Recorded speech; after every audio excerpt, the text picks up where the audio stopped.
Coming up on FaceTime. When I first moved to China, most of the business models had to take advantage of China as a manufacturing base.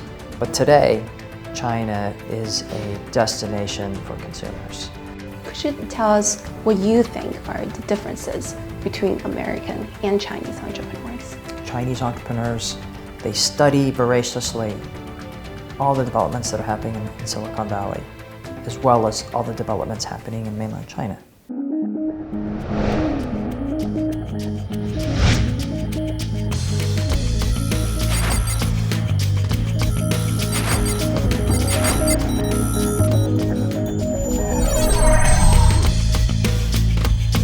Hello everyone, welcome to FaceTime. I'm your host, Helena Shi. Today we're very honored to have Qunar Co-Founder Fritz Demopoulos with us in New York. Qunar.com is one of China's largest travel portals with over 40 million monthly unique visitors and venture-backed by big-name firms such as Mayfield and GSR. During his tenure as the CEO, Fritz negotiated a $306 million deal with Baidu to sell a majority stake in Qunar, making it the largest private transaction in the history of the Chinese internet at the time. Qunar then went public on the Nasdaq in 2013 and raised $167 million at its IPO. You probably can imagine that Qunar, China's travel giant, was founded by an American who speaks very little Chinese. A native of Southern California, Fritz first came to China with the News Corporation, at which he was responsible for a range of business development projects. Prior to Qunar, Fritz co-founded Shawei.com, China's largest sports portal. After securing investments from Intel, SoftBank, and IDG, the company was profitably acquired by Tom.com. So how did the Lao Wai build China's travel giant? What are some of the behind-the-scenes stories of Qunar's early days? How to build a successful startup team and effectively extract resources as an entrepreneur? Fritz Demopoulos seems to have cracked the code. Hi, Fritz. Hi, Helena. How are you? Good. It's so honored to have you here today. I'm happy to be here. Thanks. So you're a native of Southern California, and you were born and raised in the United States.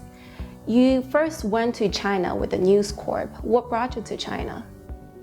That's right. I was an expat, and Mr. Murdoch was building a team in China, and I was fortunate to have a chance to work for the News Corporation in Beijing, which was an amazing experience. Did you speak any Chinese back then? You know, back then I didn't speak any Chinese, and I remember my first day in Beijing. I was walking down the street and I didn't want to make eye contact with anybody. I felt so much like a foreigner. You founded Qunar with Douglas Koo and Zhuangchen Zhao. You're American and Douglas is Malaysian, so two out of the three co-founders are foreigners in China. Now looking back, would you have chosen the same team? I mean, absolutely. C.C. Zhuang, he's an amazing technologist and also an amazing leader and strategist. And Douglas Koo, he's an expert in online marketing and sales. And myself, coming from the media industry and business development and general management, we thought that's a good team. What was it like, starting a company with a team like this that's so diverse?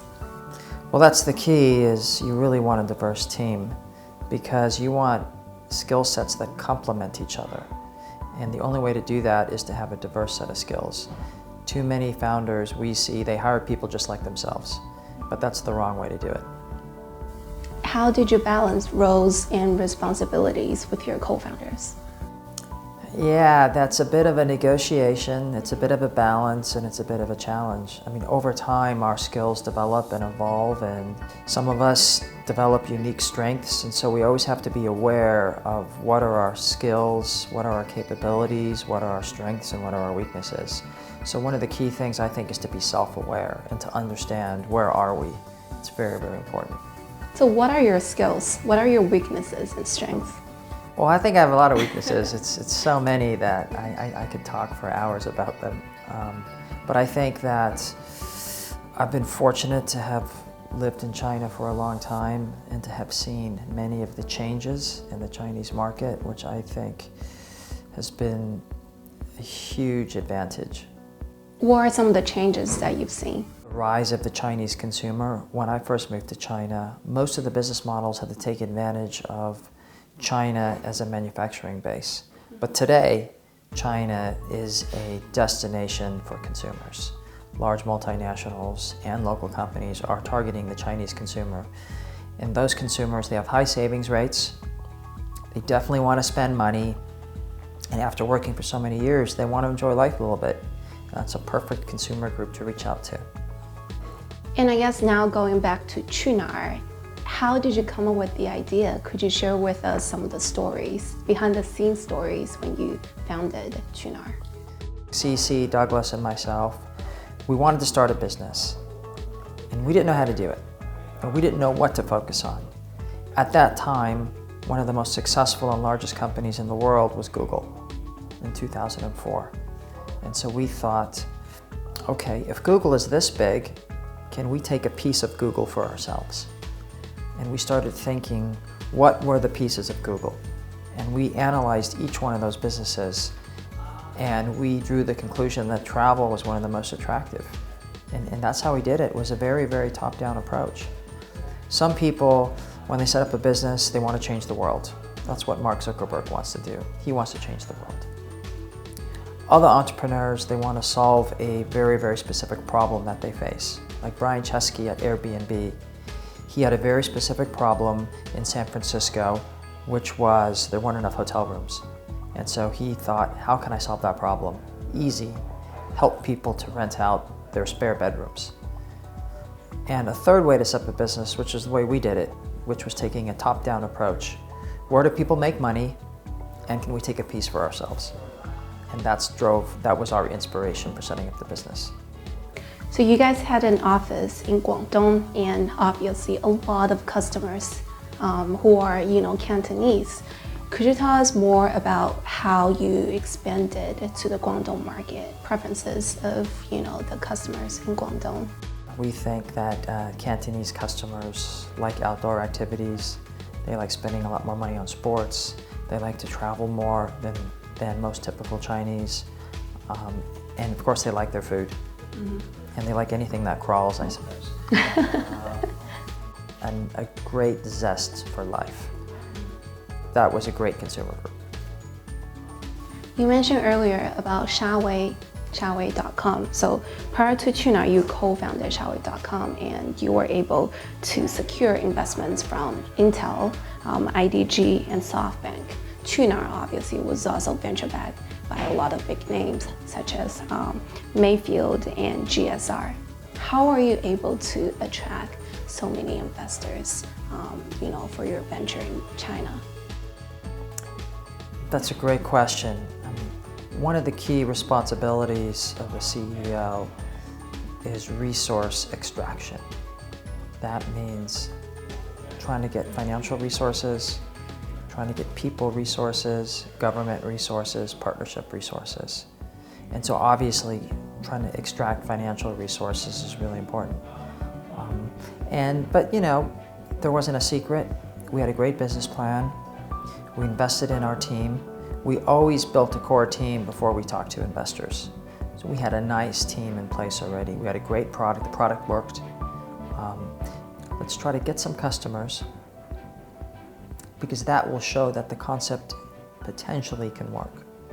And then we would reach out to investors, and they tended to be impressed with us. But I would add, 30 investors turned us down. Just like Brian Chesky, he talked to 30 venture capital firms, and they all turned him down. And the 31st firm actually invested in his Series A. When we raise money from investors, it takes a long time. We have to be organized and focused, and we have to have we call it thick skin, because we're going to get turned down a lot, and that's just normal. Foreign tech companies have a tendency to fail in China. For example, eBay, Groupon, Google, and Facebook. Many wonder what are the differences between Chinese and American startup landscapes. How can an American succeed in China's business culture? We have to recognize, what value does a foreign company provide to the Chinese market? Is it expertise, like local expertise? Of course not, because they're foreigners, they're not Chinese. Is it capital? Not really, because China has enough capital. Is it technology? Maybe, maybe not. In fact, most technology today is open source. And the computer science textbooks in China today are actually written in English in many cases. So we don't know, what do foreign companies really add to the Chinese ecosystem? There might be a little bit, but not much.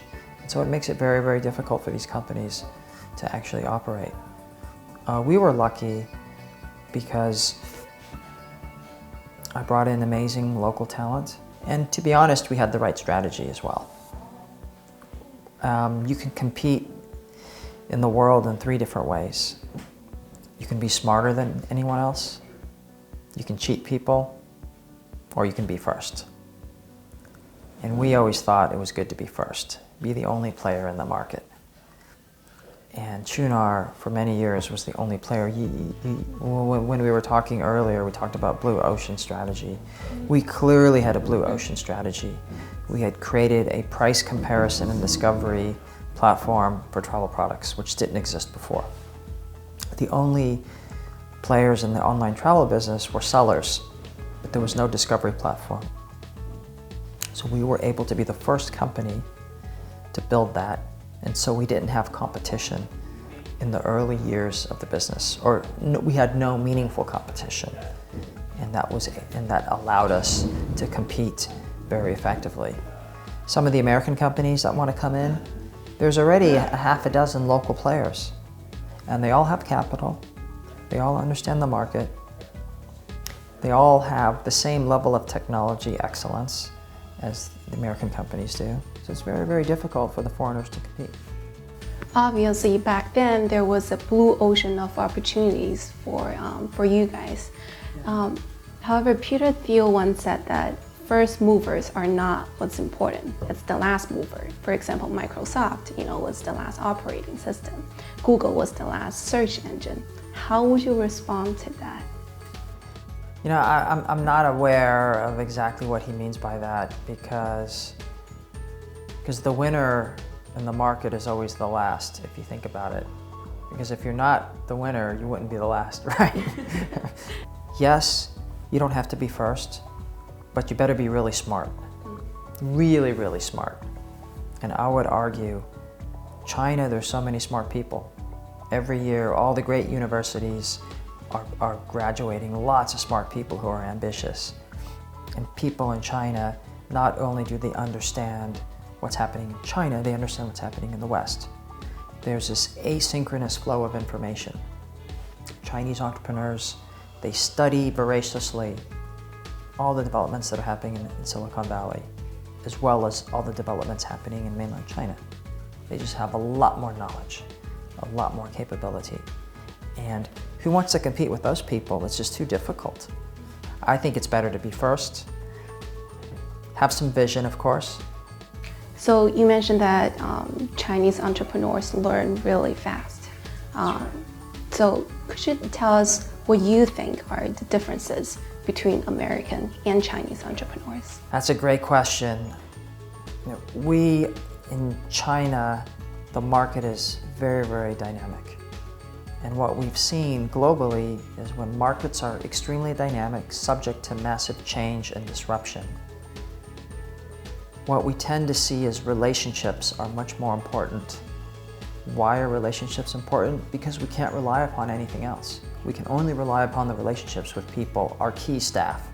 And those key staff members will support our vision and they'll trust and believe in a vision. If markets are less dynamic, maybe those staffs can be more transactional.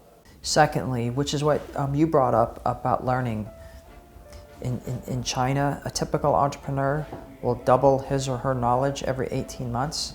You could say it's Moore's law of knowledge acquisition. Probably every 18 months, double their knowledge. I don't know if entrepreneurs in the Valley are doubling their knowledge every 18 months. Third, in terms of work-life balance, which is very, very interesting, American entrepreneurs go snowboarding on the weekends. Chinese entrepreneurs, what do they do on the weekend? Well, they work like they were working on Monday through Friday. So there's a deeper and crazier work culture. I think Chinese entrepreneurs come from a much more modest background, generally speaking. And people who come from a modest background tend to work harder, and they tend to be a little bit more crazy because they have nothing to lose. Whereas statistically, and studies have shown that American entrepreneurs within the tech space tend to be middle and upper middle class Americans. And so it's a different background. There's a different feeling. So you mentioned three things. First is that relationships are very important in China. Second is that Chinese entrepreneurs learn faster. And third is that they work really hard. How did you overcome those obstacles? How did you compete with local entrepreneurs? Well, I work hard too, I guess. They say the number one trait for a successful entrepreneur is self-awareness, understanding limitations. So I clearly knew my limitations, so I was able to build a great team around me to really address those limitations. We had to make sure that we had well-established and strong talent who were Chinese working in the company. How about in terms of the first thing you mentioned, relationships? How do you deal with that? Are there any China secrets? Do you drink baijiu? I don't drink baijiu, but I have my own strategies, that's for sure. I mean, I play tennis, I play golf. I read a lot of books. You know, building relationships, there are some cultural elements to it, that's for sure. But what we've discovered is there's many, many effective ways to build relationships beyond, you know, the baijiu culture, to be honest. And we were able to deploy many of those.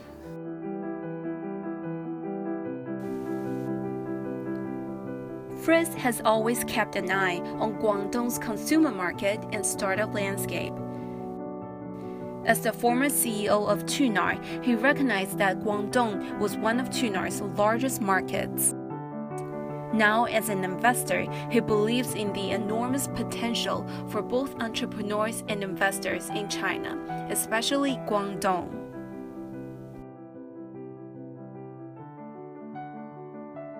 It's always a great time to set up a business in China. It just depends what business and where. So what businesses you think have huge potential right now?